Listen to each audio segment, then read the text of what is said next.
জুলাই গণ অভ্যুত্থানের যে আকাঙ্ক্ষা সংস্কার বাস্তবায়ন, গণভোটের রায় বাস্তবায়ন করে সরকারকে প্রমাণ করতে হবে সরকার জুলাই গণ অভ্যুত্থানের পক্ষে আছে, জুলাই গণ অভ্যুত্থানের সাথে আছে। অন্যতম দাবি যে জুলাই সনদ বাস্তবায়ন, সংস্কার বাস্তবায়ন, গণভোটের রায় অনুযায়ী সংস্কার বাস্তবায়ন।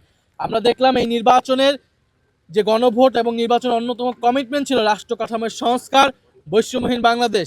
আমরা এই সংস্কার এখনো পাইনি। ফলে এবারের জুলাই গণ অভ্যুত্থান যে উদযাপন, সেটা বার্ষিকী পালনের আমাদের অন্যতম মোটো হচ্ছে এই গণহত্যার বিচার এবং সংস্কার বাস্তবায়ন। আমরা সরকারের প্রতি আহ্বান জানাচ্ছি, শুধু নাম কস্তে জুলাই গণ অভ্যুত্থান পালন করলে হবে না।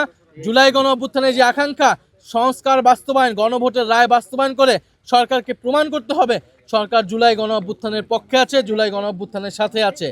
এবং জুলাই গণ অভ্যুত্থান জাতীয় জাদুঘর যেটা, সেই জাদুঘর খুলে দেওয়া হচ্ছে না।